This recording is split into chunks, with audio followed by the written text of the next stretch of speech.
Hey guys, Mars of the Gravity Project here, and this video is going to be on my Cryomancer rotation. So as you all know, the loadouts are fixed. There's not really any variation in loadouts. I'm just going to be showing you the proper rotation and kind of what I use.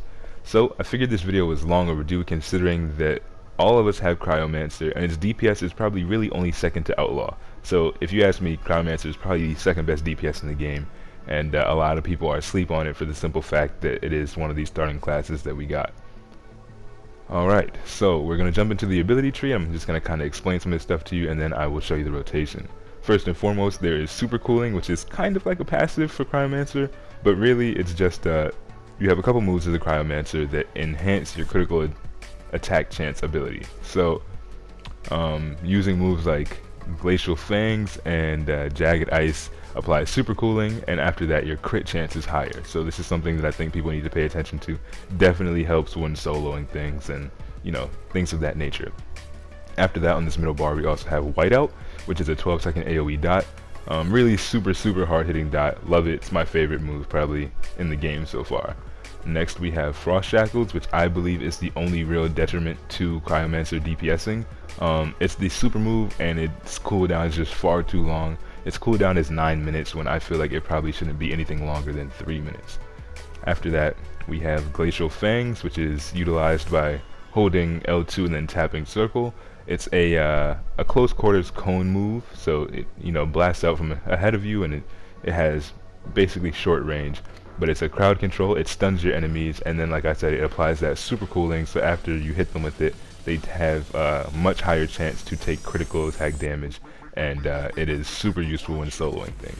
After that, we had Jagged Ice, which is utilized by holding L2 and then holding square. You generally want to use that for the full duration. And finally, we have Cryo Beam, which is used by just tapping triangle, and it has the chance to cryocharge enemies, which allows you to use Icy Thorn, just tapping R1 twice. So I'm going to hop into the rotation and just show you how it goes. You start off by using Icy Dart, holding R1 all the way. Then you tap Cryo Beam, just tap triangle. If you got a cryo charge from it, you hold on to them until after you use Whiteout. So you're going to use Whiteout next, and then you will use your cryo charges. So you tap R1 twice. Finally, you go into Jagged Ice, and then you will do Icy Dart one more time, holding down R1 all the way, and then you'll just auto attack until your Cryo Beam comes off a cooldown. So that's triangle. So I'm going to give you the button actions here if that was kind of confusing. Obviously watching on screen should help, so if you just need to watch the rotation, that'll help you too, but I'm going to give you the button actions like I said, and hopefully that kind of clarifies, and then we will continue. So basically, you're holding R1, then you're tapping triangle, hold L2, tap triangle to use Whiteout, then if you got a cryo charge, tap R1 twice. Finally, you're going to hold L2 and hold square to use your full Jagged Ice, then hold R1 again, and then use R2, your auto attack, until Cryo Beam triangle comes off a cooldown. That is the whole rotation. Not too complicated. It becomes second nature after a little bit, and really the only thing to pay attention to would be your damage over time from Icy Dart, which is displayed under the boss's name. So it's a 10-second dot. You just kind of have to keep your eye on it. You want to start charging it back up at around 1 second, 2 or 1 second, so that you have basically permanent uptime on your dot. That's pretty much it. So I'm just going to kind of show you some good use for super cooling here, and then that'll be all for the video.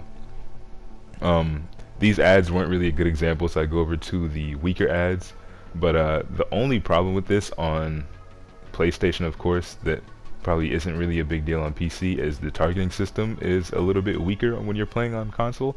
So just make sure that after you have suspended your enemies in cryonic suspension, that you're hitting a different target. So basically what you do is you use Glacial Fangs on close quarters enemies, like a bunch of ads that let's say they may be able to hurt you, like you're doing something where the prestige is higher and those ads can potentially 2 or 3 shot you.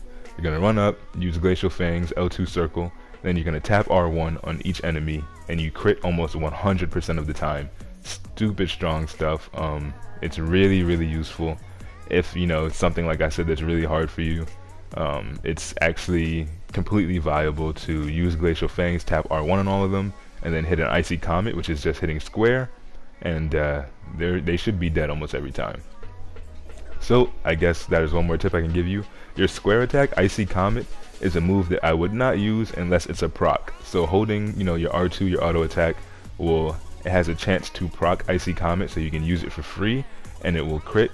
But other than that, Icy Comet in itself is a fairly weak move considering the power cost. It costs 40% of your total power to use Icy Comet, and the damage return on that is not good enough to warrant using it when it's not a proc. So that's really it. Like, comment, rate, subscribe. Let me know if this helped you. Let me know if you're already doing this. That's pretty much it. So I'm Mars the Gravity Project. Thanks so much for watching, and I will see you all next time.